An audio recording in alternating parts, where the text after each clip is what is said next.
Et avec nous, comme tous les mois, Claire Planchard. Bonjour Claire. Bonjour. Merci beaucoup d'être la rédactrice en chef au groupe EBRA, tous les journaux régionaux de l'Est de la France, Le Progrès, Le Bien Public, les dernières nouvelles d'Alsace et plein d'autres. Erwan Lestrouan, bonjour. Merci d'être avec nous, directeur conseil chez Odoxa. Et on va justement parler du baromètre Odoxa pour Public Sénat et la presse régionale sur les européennes, les intentions de vote à 6 semaines du scrutin. On verra les réponses des Français dans quelques instants. Alex, vous les avez étudiées. Et oui, Jordan Bardella qui continue de monter dans les sondages et pour la première fois, sa cote de popularité auprès des Français dépasse celle de Marine Le Pen.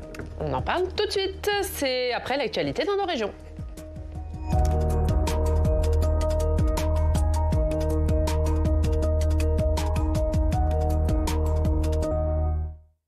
Dans nos régions, du côté de Tours, où un quartier est envahi par des fourmis venues de Méditerranée, des insectes qui perturbent fortement la vie des habitants, qui se font parfois mordre. Pour les aider, ils en appellent à la mairie. On regarde ce reportage de Lucas Chopin pour nos partenaires de TV Tours.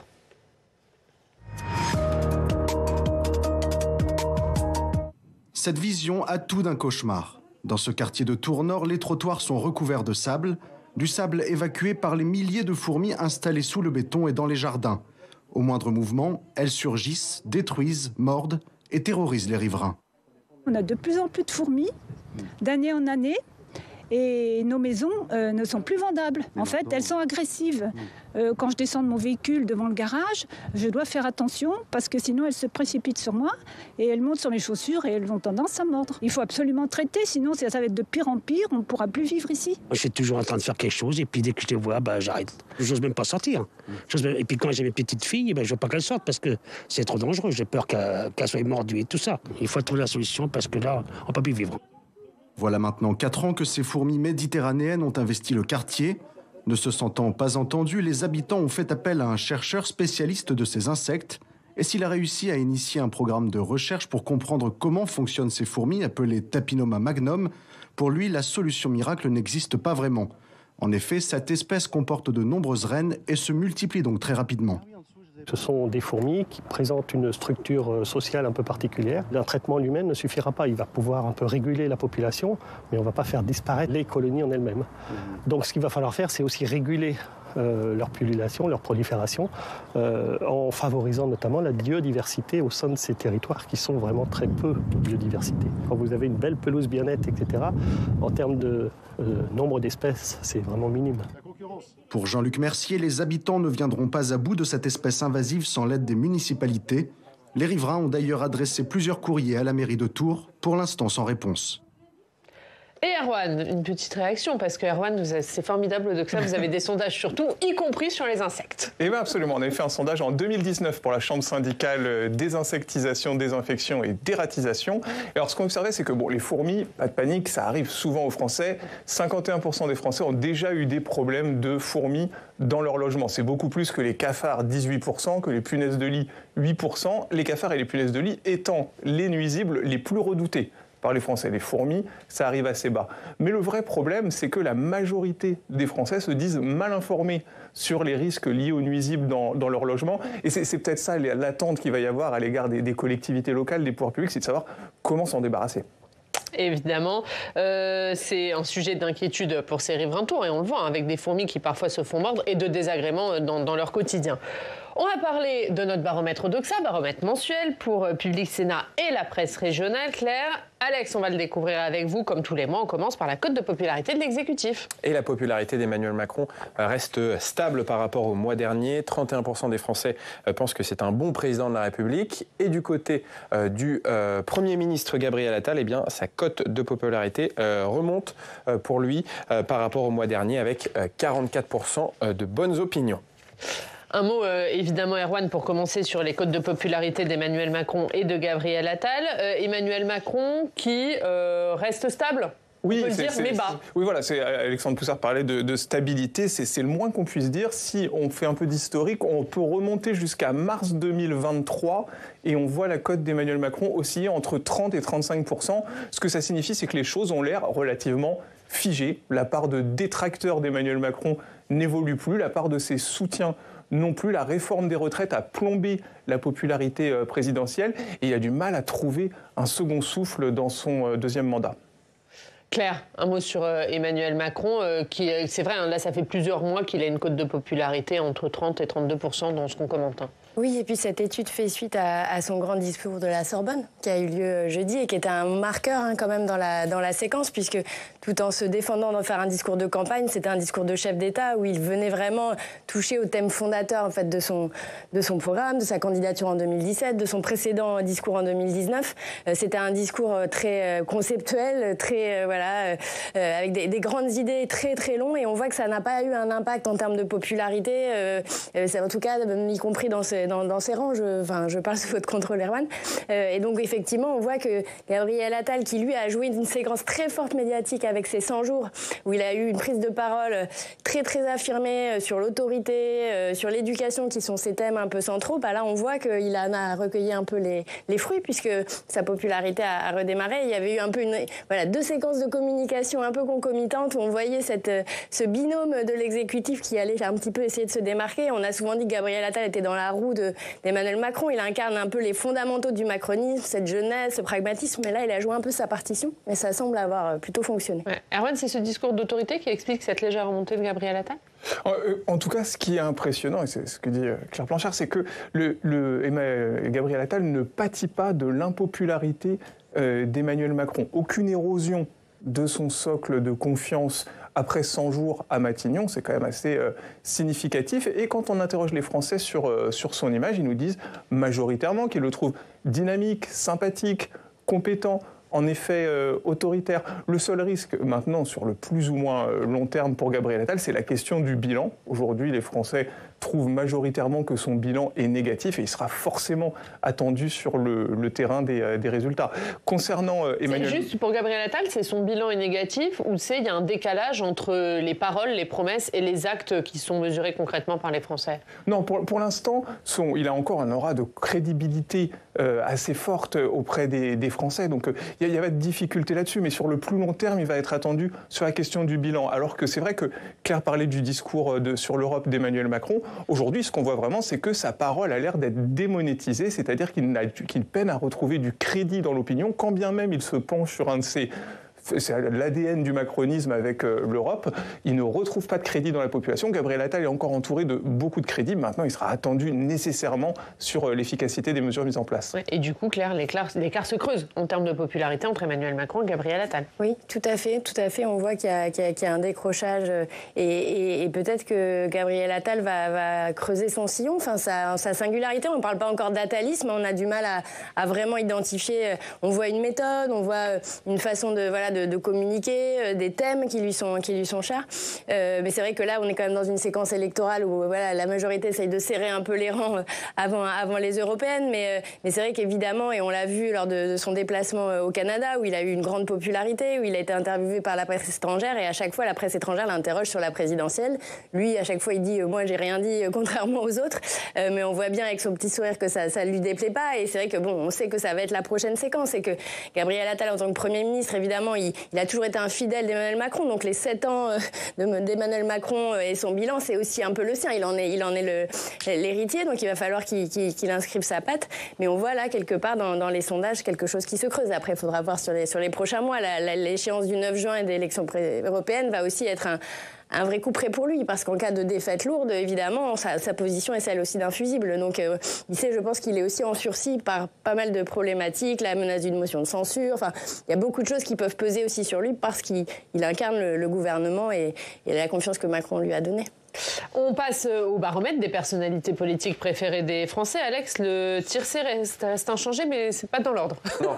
L'ordre a changé avec quand même toujours à la première place Édouard Philippe, l'ancien Premier ministre, 39% d'opinion favorable, mais qui baisse de 4 points par rapport au mois dernier. Et contrairement à un Jordan Bardella qui, lui, continue de grimper, il prend la 2e place de ce classement avec 36% de bonnes opinions. Il gagne 3 points de popularité, et ce qui l'amène pour la première fois à être plus populaire que Marine Le Pen à la 3e place avec 35% de bonnes opinions.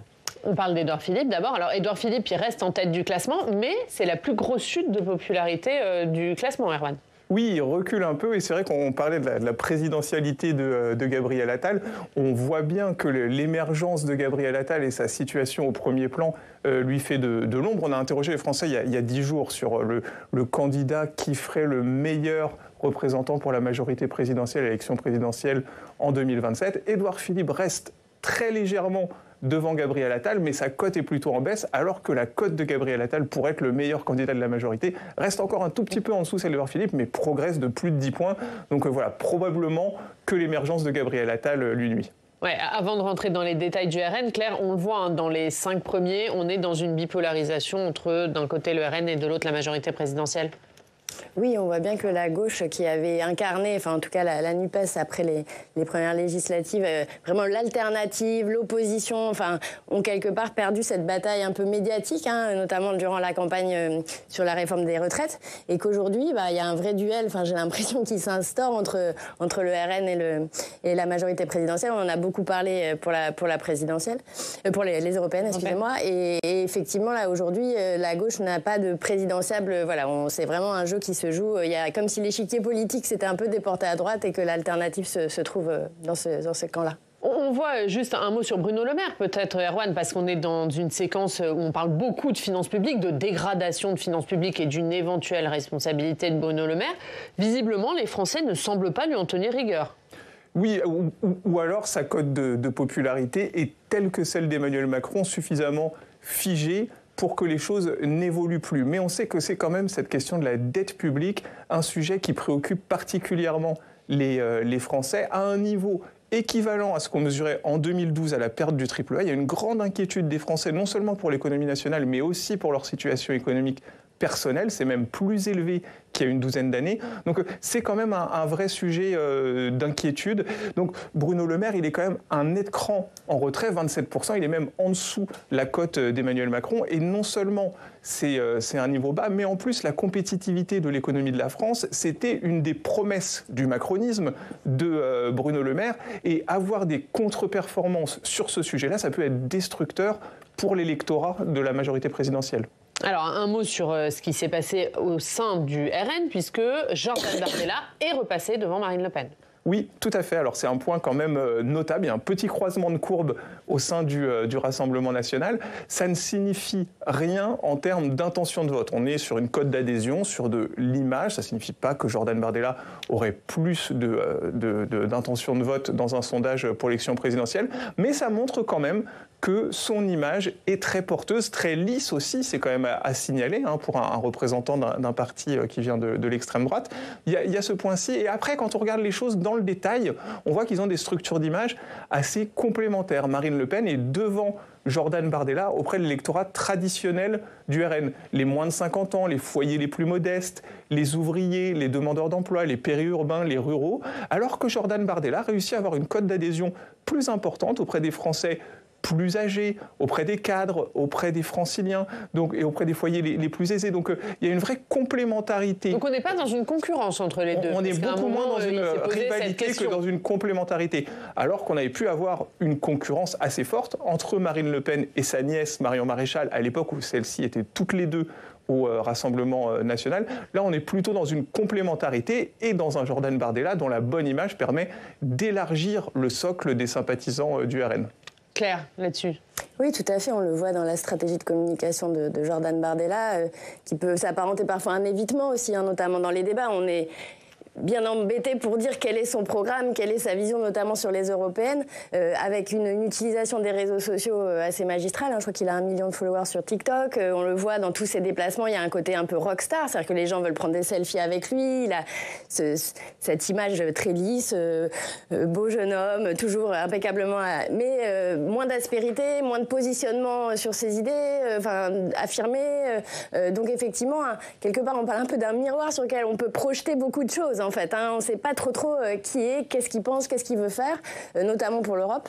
Et donc on voit bien que là, il y a un binôme intéressant. Alors après, peut-être que quand il aura des ambitions présidentielles, ça sera plus clivant et le binôme aura du mal à se tenir. Mais là, effectivement, il y a une complémentarité. On verra à Perpignan, là, le 1er mai, il y a une vraie séquence, puisqu'il va vraiment présenter l'intégralité de sa liste. Il y a toute une cérémonie sur un jour important pour le parti, où Marine Le Pen va rentrer dans l'arène aussi de cette élection européenne.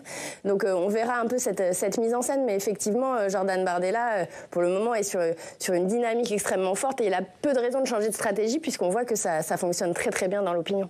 On va parler des européennes dans quelques instants. Alex va nous montrer les intentions de vote. Mais la plus grosse progression de ce palmarès de l'adhésion, c'est pour Raphaël Glucksmann.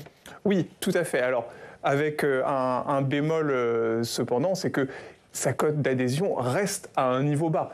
Il devient la personnalité préférée des sympathisants de la gauche, mais avec uniquement 45% de cote d'adhésion. Les choses sont toujours très très morcelées à gauche. Il a 71% de cote d'adhésion auprès des sympathisants PS, mais autour de 30% chez les sympathisants LFI et écologistes. Donc ça reste encore très morcelé. Mais l'information que ça donne tout de même, c'est que Raphaël Glucksmann est en première position et on le verra dans les intentions de vote. Le PS se replace au cœur des préférences des sympathisants de la gauche sur le plan électoral. Ça peut aussi jouer une redistribution des cartes à la NUPES qui s'était créée autour de la force motrice La France Insoumise. Et on va en parler tout de suite puisqu'on va découvrir les intentions de vote des Français, Alex, pour ces élections européennes. Ce sera le 9 juin, on le rappelle. Et oui, en tête de ces intentions de vote, la liste du Rassemblement national menée par Jordan Bardella avec 32% d'intentions de vote, plus 2 points par rapport au baromètre d'il y a 2 mois. Derrière, en deuxième position, la liste Renaissance de Valérie Ayé qui perd 3 points avec 15,5% d'intention de vote. Et l'écart se resserre avec la liste PS Place Publique de Raphaël Glucksmann, 12%. Ensuite, il y a la liste Les Républicains qui reste stable à 8%, 7% d'intention de vote pour les écologistes, tout comme pour les Insoumis. Et puis la liste Reconquête de Marion Maréchal perd du terrain avec 5,5% des intentions de vote.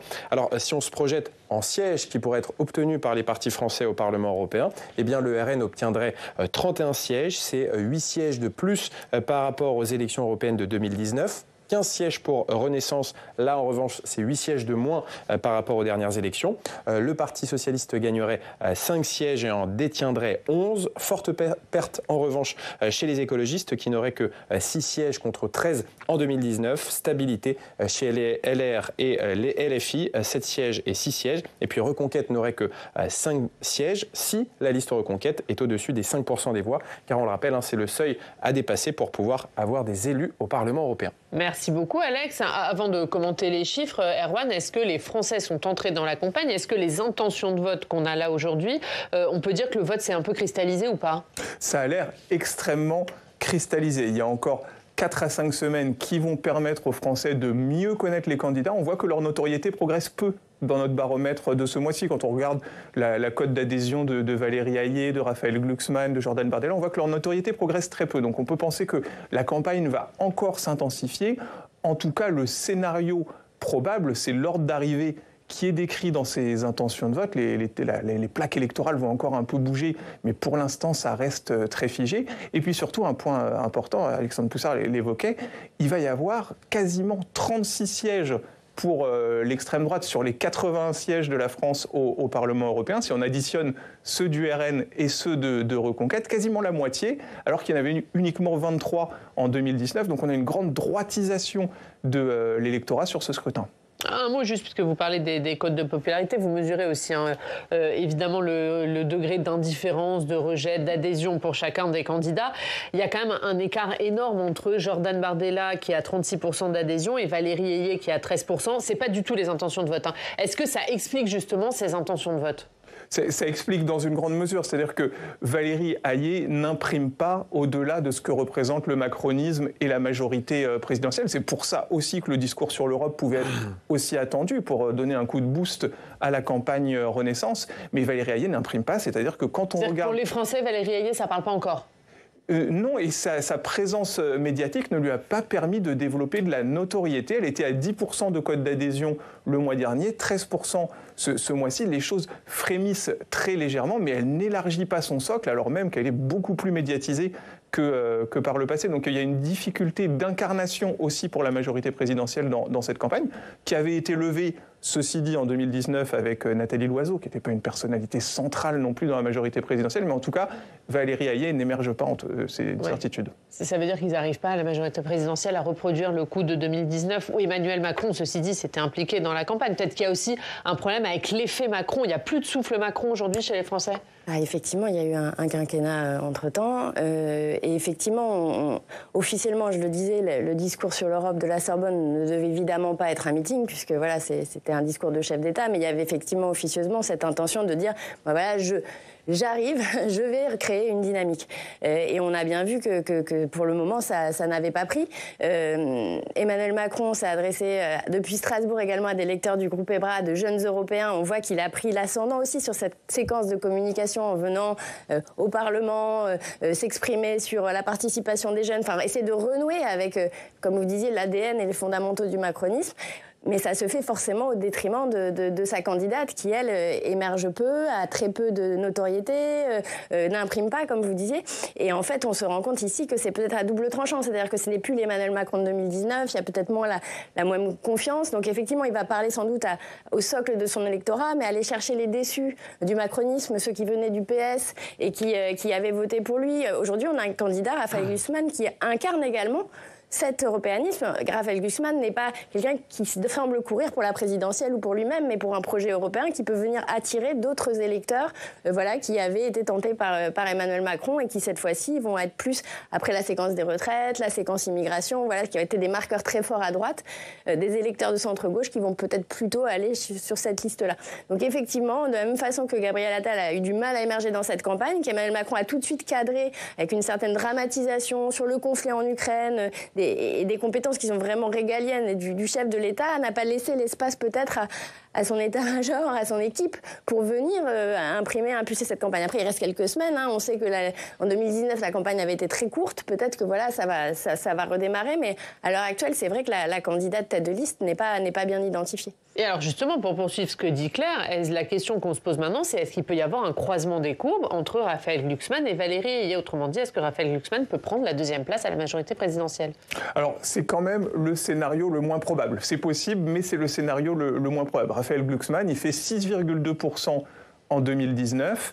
À l'époque, il y avait une candidature de Benoît Hamon qui a fait 3,3%, qui était sur le même espace politique. Donc on pouvait se dire qu'avec le jeu de vase communicant, autour de 10%, il était sur son socle électoral de référence. Aujourd'hui, on voit qu'il va un peu plus loin, à 12%, parce que la liste Jadot avait obtenu 13% des voix en 2019. Marie Toussaint est donnée à un niveau plus bas cette année, parce qu'il récupère aussi les déçus du macronisme et de sa droitisation. Donc il y a un électeur sur 5 d'Emmanuel Macron en 2022 qui pourrait voter pour Alex Glucksmann aujourd'hui. L'évaporation des voix de la majorité présidentielle se poursuit, mais pour l'instant, le scénario le plus probable, c'est quand même que Raphaël Glucksmann plafonne autour de 14-15%, parce qu'on voit que le total des voix de gauche n'a pas progressé par rapport à 2019. Le pays n'est pas devenu plus à gauche. En revanche, la majorité présidentielle, qui avait fait 23% et qui est donnée à 15,5% dans notre sondage, a un réservoir de voix beaucoup plus important. Donc le croisement des courbes reste possible, mais c'est le scénario le moins probable. Ce serait un scénario autour de 15% pour la majorité présidentielle, qui rappellerait celui du Parti socialiste en 2014, qui avait obtenu 15% des voix aux élections européennes, 2 ans après l'élection triomphale de François Hollande en 2012, et on sait comment s'est terminé le quinquennat de François Hollande, donc ce serait une vraie contre-performance électorale si les choses en restaient là pour Valérie Hayé. Ouais. Est-ce que Raphaël Glucksmann, il peut incarner une forme de vote utile à gauche, Claire, pour vous? Oui, je pense d'ailleurs, c'est votre contre Erwan, mais qu'il y a une assez grande incertitude encore, notamment dans des électeurs de la France Insoumise ou des écologistes sur est-ce que je vais aller voter, pour qui je vais aller voter. Ça bouge encore, et je pense qu'il peut y avoir cette idée-là, vu les partis pris de la campagne d'LFI, qui est vraiment dans un premier round avant la présidentielle, avec un parti pris sur le conflit israélo-palestinien, la présence de Mélenchon qui est assez clivante, on l'a vu dans les popularités. Donc il y a des gens qui ont pu voter LFI ou NUPES NUPES à un moment donné qui aujourd'hui peuvent se dire on va plutôt faire un vote utile européen.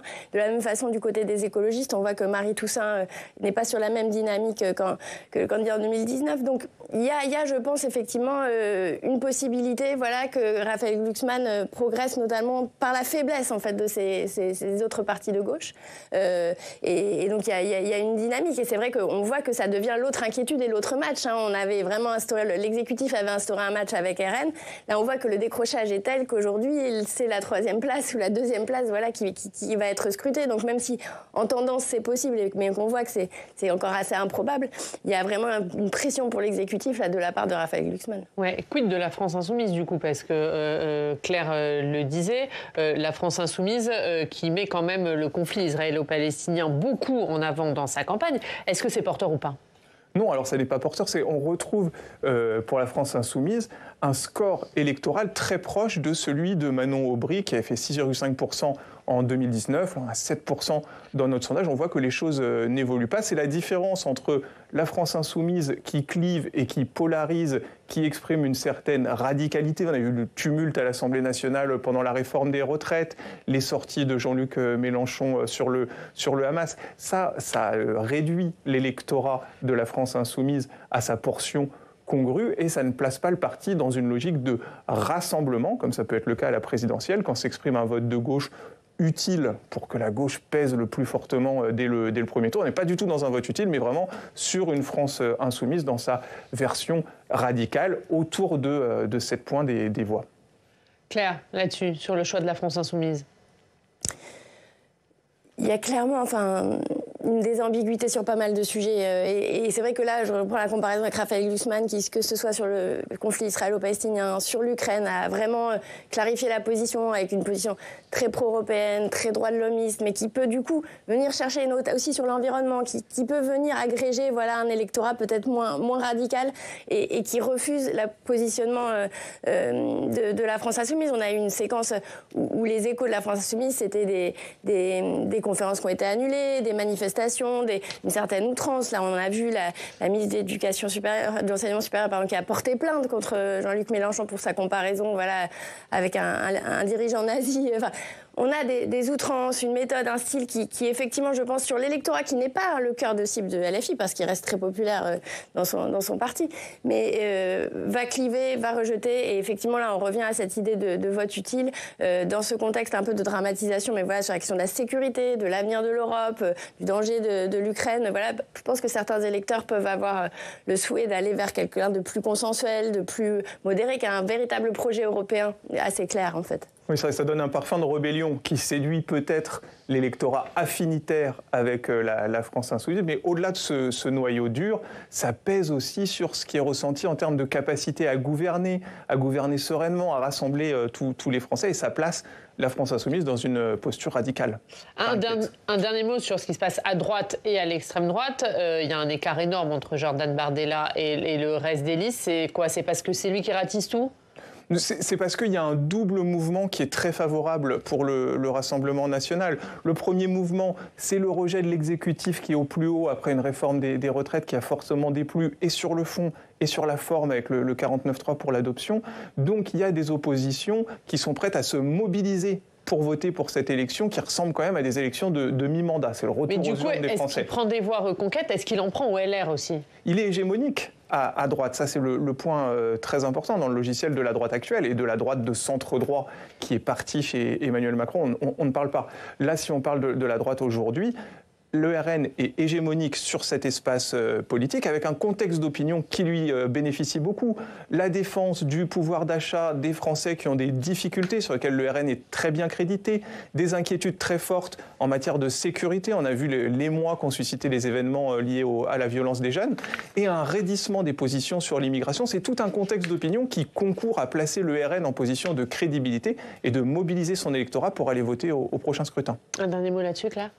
Oui, tout à fait. L'agenda politique de ces derniers mois, on en a parlé, que ce soit sur la sécurité, les violences des mineurs, l'immigration. Enfin, ils ont vraiment fixé l'agenda et on a vu notamment du côté d'LR une tentative un peu d'aller suivre le programme du RN, mais quelque part, on en a déjà parlé, souvent l'original, il vaut mieux que la copie. Et je pense que sur une tentation autoritaire sur certaines de ces thématiques, Jordan Bardella et Marine Le Pen vont forcément avoir l'ascendant. Donc effectivement, François-Xavier Bellamy est assez inquiet sur certaines franges de son électorat qui pourraient être attirées. Puis ils ont ce privilège de ne jamais avoir été en position de gouverner. Donc, et en ayant vraiment nationalisé le débat, on parle très peu d'Europe, mais vraiment en faisant une première étape avant la présidentielle, ils jouent un jeu où effectivement ils ont l'avantage. Merci à tous les deux d'être venus nous parler de ces européennes. J'imagine qu'on en parlera un peu le mois prochain quand même, puisqu'on sera très très proche du scrutin. Vraisemblablement. On en parlera évidemment avec vous. On regarde ce qu'elle a une de nos quotidiens régionaux.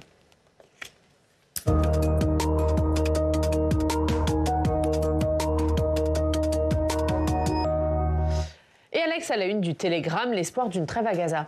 Et oui, le gouvernement israélien qui a fait une proposition de trêve au Hamas. Elle comprend un cessez-le-feu de 40 jours ainsi que la libération de milliers de prisonniers palestiniens en échange de la libération des otages détenus par le Hamas. Depuis le début de la guerre entre Israël et le Hamas, il y a 7 mois, une seule trêve d'une semaine a été instaurée fin novembre permettant la libération de 80 otages. On le rappelle, le bilan à Gaza s'élève à 35 000 morts. En France, les manifestations pro-palestiniens se développent dans les universités. Oui, le conflit va-t-il embraser les facs, se demande le journal Sud-Ouest aujourd'hui. Après Sciences Po, l'université de la Sorbonne à Paris a été bloquée hier par des étudiants et militants qui dénoncent l'offensive d'Israël à Gaza. Des manifestants très vite évacués par les forces de l'ordre. Le journal Sud-Ouest explique que Sciences Po Bordeaux se mobilise également pour la Palestine avec différentes actions et le mouvement est en train de s'étendre à d'autres campus dans le pays comme Reims, Le Havre, Grenoble, Strasbourg et Brest. Le rapport pour réguler l'usage des écrans des jeunes va être mis à Emmanuel Macron. Et oui, le président de la République avait chargé au début de l'année une commission d'experts de faire des propositions pour encadrer l'usage des écrans chez les jeunes, des mesures dévoilées dans la Provence et dans le journal La Voix du Nord, et parmi elles quelques propositions phares. Pas d'écran pour les enfants de moins de 3 ans, une exposition modérée très contrôlée après 6 ans. Ce rapport conseille de ne pas acheter de téléphone à son enfant avant l'âge de 11 ans et d'interdire l'accès aux réseaux sociaux jusqu'à l'âge de 15 ans. On poursuit avec la une du Progrès de Lyon sur les pluies torrentielles dans le Rhône. Et oui, dimanche dernier, 1 mois de pluie est tombé en une seule journée dans le département du Rhône. Le record de 1948 a été battu, ce qui a provoqué dans certaines communes des glissements de terrain, des coulées de boue ou encore un déraillement de train. Et puis en parlant de train, on finit par le TGV du futur qui a été présenté par la SNCF hier sur le site historique d'Alstom à Belfort. C'est à la une du journal L'Alsace. Et ce nouveau TGV M consommera 20% d'énergie en moins et pourra circuler avec 20% de passagers en plus. Il devrait circuler au second semestre 2025. Voilà, pour les unes des journaux du groupe Evra, Claire. Puisqu'on parle de Lyon, on va accueillir notre Lyonnais Mathias qui va nous rejoindre, que vous connaissez évidemment. Mathias, merci d'être avec nous. Bonjour. Vous êtes là parce que c'est votre dernier jour et après plusieurs mois à Public Sénat, vous allez nous quitter, vous allez beaucoup nous manquer, mais on n'allait pas vous laisser partir sans un petit mot, évidemment, Mathias. Oui, je voulais remercier toute la rédaction de Public Sénat, toutes les équipes en général, remercier les collègues avec qui j'ai eu la chance de travailler devant, derrière la caméra, leur dire que j'ai été fier de travailler à leur côté, qu'on peut être fier du travail qu'on réalise ici, de donner du sens à l'information, au travail qu'on fait avec les temps qui courent, travailler de manière dépassionnée, prendre un peu de recul sur l'info, c'est plus qu'un métier, c'est une responsabilité. Et puis après, un petit mot du provincial que je suis, dire aussi que y a une vie en dehors de Paris, que des fois sortir de cette petite bulle, ça nous fait du bien, retrouver un petit peu de sens au contact de l'info brute. Voilà. Merci Ariane. Vous faites bien de le dire. Vous ne me remerciez pas pour le réveil à 4h du matin. Ça, je comprends pas. Je re-signe demain s'il le faut. Merci Mathias, merci beaucoup pour tout ce que vous avez apporté à cette émission et à Public Sénat. En général, on était ravis de vous compter parmi nous. On vous souhaite plein de bonnes choses du côté de Lyon. Plaisir. Et vous avez raison, il n'y a pas que Paris et Lyon, c'est aussi très beau. Merci Mathias, bonne chance pour la suite.